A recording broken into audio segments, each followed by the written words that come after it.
ශුද්ධ වූ බයිබලය අලුත් කිවිසුම දෙවනි පොත ශුද්ධවර මාක් 6 වෙනි පරිච්ඡේදය නාසරෙත්හිදී ජේසුස් වහන්සේ ප්‍රතික්ෂේප කරනු ලැබීම පළවෙනි පදය උන්වහන්සේ එතනින් නික්ම සිය රටට පැමිණිසේක ශ්‍රාවකයෝද උන්වහන්සේ පිරිවරා ගියහ.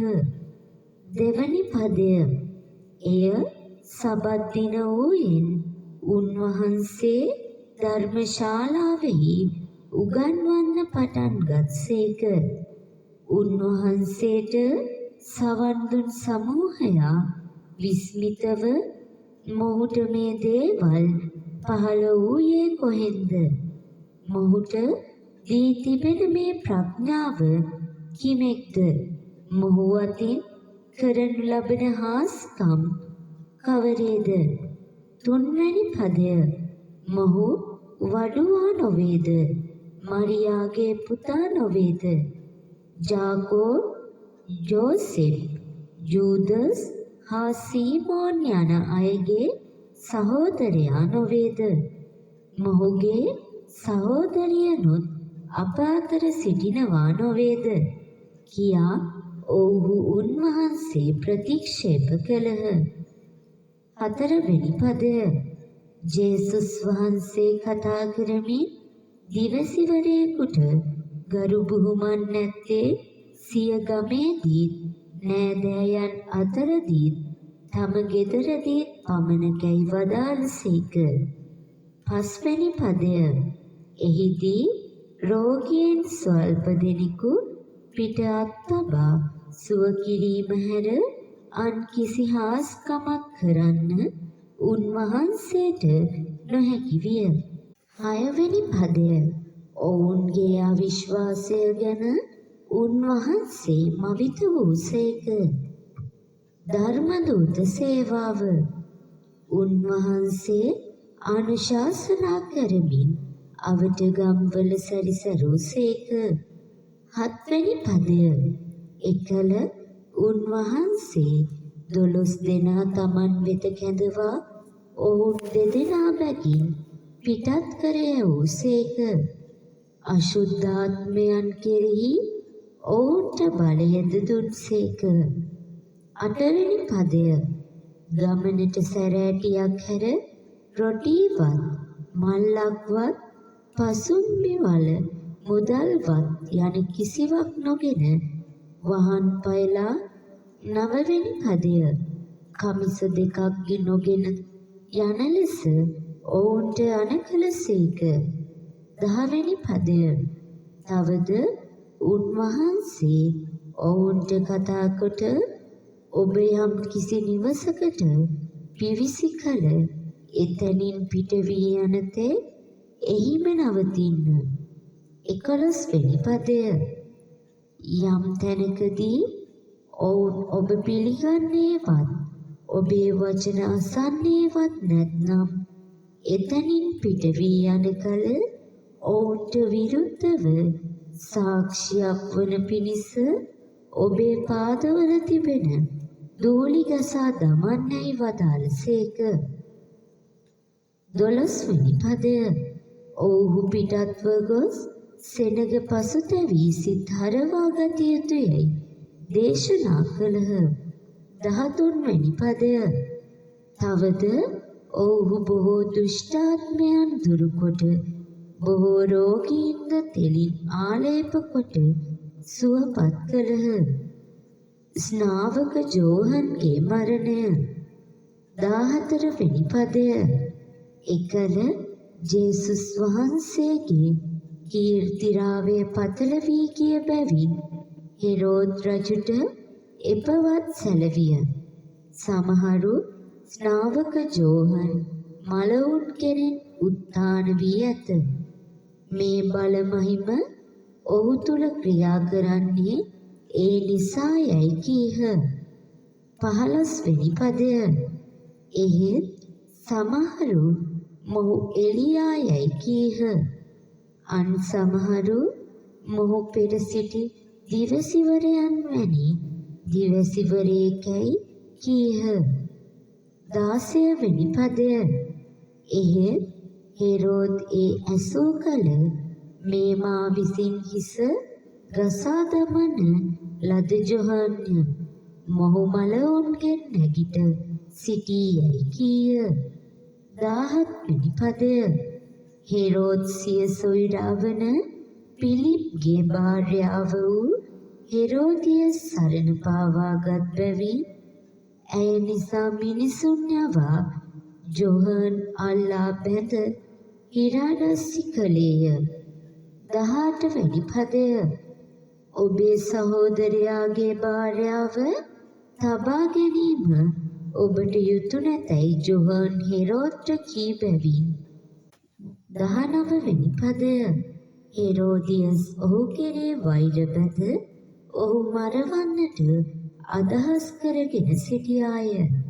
එහෙත් එය කළ නොහැකි විය. 20 වෙනි පදය. මන්ද ජොහන් සත්ගුණවත් දැහැමි මිනිසෙකු බව හෙරෝද් දැන ඔහුට බියව ඔහු ආරක්ෂා කරහෙයිනි. තවද ඔහුගේ බස්සසා හෙරෝද් බොහෝ වියවුල් වුවද සන්තෝෂයෙන් ඔහුට කන් දුන්නේය. 21 වෙනි පදය. සුදුසු අවස්ථාවක් පැමිණියෙන් හෙරෝද් සිය ජන්මෝත්සව දින තමාගේ උසස් නිලධාරීන්ටද ප්‍රධාන සේනාධිපතීන්ටද ගලීලේ ප්‍රභූවරයන්ටද මංගල භෝජනයක් පිළියෙල කළේය. 22 වෙනි පදය. එවිට හෙරෝදියස්ගේ දුව එහි පිවිස රඟපා හෙරෝද්ගේ සහ ඔහු සමග භෝජන සංග්‍රහයට පැමිණ සිටි අමුත්තන්ගේ නෙත් සිත් පිනවුවාය. එකල රජතුමා තරුණියට කතා කොට ඔබ කැමති ඕනෑම දෙයක් මාගෙන් ඉල්ලන්න. එය ඔබට දෙමි කීය. 23 වෙනි පදය. තවද ඉල්ලන ඕනෑම දෙයක් මාගේ රාජ්‍යයෙන් අඩක් වුවත් ඔබට දෙමි. ඔහු ඇයට දිවුරුමුන් දුන්නේය. 24 වෙනි පදය. ඈ පිටතට ගොස් මම කුමක් ඉල්ලම් දැයි ඇගේ මවගෙන් ඇසුවාය. ස්නාවක ජෝහන්ගේ හිසයයි ඈ කීවාය. 25 වෙනි පදය. එවිට තරුණිය වහාම රජු වෙත පැමිණ ඔබ ස්නාවක ජෝහන්ගේ හිස තැටිය කළා දැන් මට දෙනු මැනවයි කීවාය. 26 වෙනි පදය. රජතුමා අතිශයින් ශෝක විය. එහෙත් ඔහුගේ දිවුරුම නිසා අමුත්තන් නිසාද ඈට දුන් පොරොන්දුව කඩ කරන්න අකමැති විය. 27 වෙනි පදය. එකෙනෙහිම රජතුමා මුර සෙබළෙකු යවමින් ජොහන්ගේ හිස ගෙනෙන්න අණ කළේය. ඔහුද ගොස් හිරගෙයිදී ජොහන්ගේ හිස ගසා දමා 28 වෙනි පදය. එය තැටියක ලාගෙනවුත් තරුණියට දුන්නේය. තරුණියද එය මවට දුන්නාය. 29 වෙනි පදය. ජොහන්ගේ ගෝලයෝ ඒ ගැන අසාවුත් ඔහුගේ මෘතදේහය ගෙන ගොස් සොහොන්ගේක තැන්පත් කළහ. 5000කට කෑම. 30 වෙනි පදය. අපෝස්තුලවරු ජේසුස් වහන්සේ වෙත රැස්ව තමන් කළ සියල්ලද ඉගැන් වූ සියල්ලද උන්වහන්සේට සැලකලහ. 31 වෙනි පදය. එවිට උන්වහන්සේ කතා කරමින් ඔබ පමණක් වෙන්ව හුදකලා තැනකට આવුත් මද වේලාවක් විවේක ගන්නැයි ඔවුන්ට වදාළසේක. එසේ කීවේ ඔවුන්ට කෑම කන්නවත් අවකාශයක් නැති තරමට යන එන අය බොහෝ වූ බැවිනි. 32 වෙනි පදය. එවිට ඔහු පමණක් ඔරුවෙන් හුදකලා තැනකට ගියෝය. 33 වෙනි පදය. බොහෝ දෙනෙක් ඔවුන් යනවා දැක ඔහු කවුරුදැයි හැඳින සියලු නුවරවලින් එක් වී ගොඩින් දිවවුන් ඔවුන්ට පෙරෙහි පැමිණියහ. 34 වෙනි පදය. උන්වහන්සේ ගොඩට ආ කල මහ පිරිසක් දැක එඬේරෙකු නැති බැටළුවන් වැනි වූ ඔවුන්ට අනුකම්පා කොට ඔවුන්ට බොහෝ දේ උගන්වන්න පටන් ගත්සේක. 35 වෙනි පදය. දවස් ගෙවී යත්ම ශ්‍රාවකයෝ උන්වහන්සේ වෙත අවුත් මේ පාළු තැනකි. දැන් රෑ බෝ වී ඇත. 36 වෙනි පදය. එබැවින් අවටගම් නියම්ගම් වලට ගොස් තමන්ට කෑමට යමා මිලයට ගන්න පිණිස මොවුන් යන්න හැරිය මැනවයි කීහ. 37 වෙනි පදය. එහෙත් උන්වහන්සේ උත්තර දෙමින් ඔබව ඔවුන්ට කෑමට යමක් දෙන්නැයි වදාළසේක. එවිට ඔහු පිළිතුරු දෙමින් අප ගොස් රිදී කාසි 200ක් රොටි මිලදීගෙන ඔවුන්ට කෑමට දෙන්නදැයි උන්වහන්සේගෙන් ඇසූහ. 38 වෙනි පදය. ඔබ ළඟ රොටි කීයක් තිබේද? කියා ගොස් බලන්නේ උන්වහන්සේ ඔවුන්ට වදාළසේක. ඔවුහු සොයා බලාවුන් රොටි 5ක් හා මසුන් 2 දෙනෙකයි කීහ. 39 වෙනි පදය.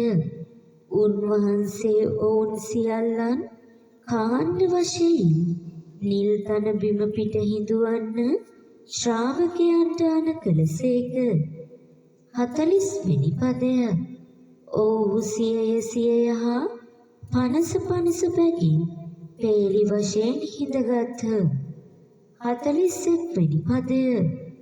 උන්වහන්සේ රොටි 5ත් මසුන් 2 දෙනාත්ගෙන ස්වර්ගය දෙස බලා ආශිර්වාදය පවසා රොටි කඩා ඔවුන් ඉදිරියෙහි තවන්න ශ්‍රාවකයන්ට දී මසුන් 2 දෙනා ඒ සැමට බෙදා දුන්සේක. 42 වෙනි පදය. සෑම දිනම කා තෘප්තියට පැමිණියහ. 43 වෙනි පදය. ඉතිරි රොටි කැබලි වලින්ද මසුන්ගෙන්ද කුඩා 12ක් පිරෙන තරම් රැස් කරගත්හ. 44 වෙනි පදය. රොටි කෑ පුරුෂයෝ 5000ක් වූහ. මුහුද මත ඇවිදීම. 45 වෙනි පදය. එකෙනෙහිම උන්වහන්සේ සමූහයා විසිරුවා හැරියසේක. සිය ශ්‍රාවකයන්ටද ඔරුවටද නැගී තමන්ට පෙරටුව බෙත්සයිදාව බලා එගොඩ යන්න අනදුන්සේක. 46 වෙනි පදය. උන්වහන්සේ ඔවුන්ගෙන් වෙන් වූ පසු යාඥා කරනුවස් කන්දට නැගුණුසේක. 47 වෙනි පදය. සවස් වූ කල ඔරුව මුහුද මැද විය. උන්වහන්සේ තනිව ගොඩ සිටිසේක. 48 වෙනි පදය. සුළඟ ඔවුන්ට විරුද්ධව හැමූ බැවින් ඔවුන් ඔරු පැදීමෙන් වෙහෙසෙන දුටු උන්වහන්සේ රෑ 4 වැනි යාම පමණේදී මුහුද පිට පැවිදීමෙන් ඔවුන් වෙත අවුත් ඔවුන් පසු කර යන්න තැන් කළසේක. 49 වෙනි පදය.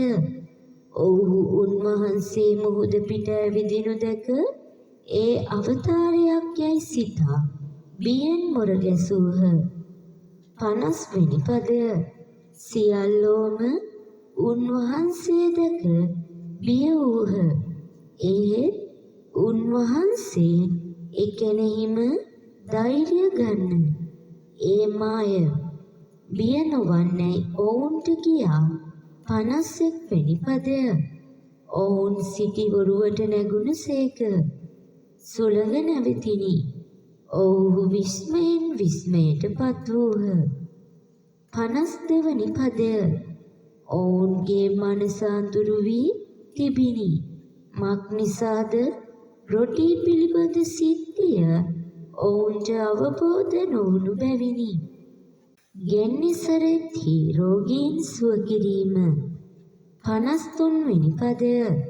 ඔවුහු එගොඩ වී ගෙන්නිසරෙත් රටට පැමිණ ඔරුව වෙරළෙහි බැන්දෝය. 54 වෙනි පදය. ඔවුන් ඔරුවෙන් නික්මුණු කෙනෙහිම ජනයා උන්වහන්සේ හැඳිනගත්හ. 55 වෙනි පදය. ඔවුහු ඒ අවට රට පුරා දිව ගොස් උන්වහන්සේ යම් තැනකට ආ බව පතල වීද එතැනට රෝගීන් යහන් පිටින් උසුලා ගෙනෙන්න පටන් ගත්හ. 56 වෙනි පදය. උන්වහන්සේ යම් කිසි ගම්මානයකට හෝ ගොවිපලකට හෝ නුවරකට හෝ ඇතුළු වූසේක්ද එහි ඔවුහු රෝගීන් කඩපිල්වල තබා ඔවුන්ට උන්වහන්සේගේ සලුවේ දාවල්ල පමණවත් ස්පර්ශ කරන්න ඉඩදෙන ලෙස ඉල්ලුහ. එසේ ස්පර්ශ කළ හැම දෙනාටම සුවය ලැබිනි. 6 වෙනි පරිච්ඡේදය සමාප්තයි.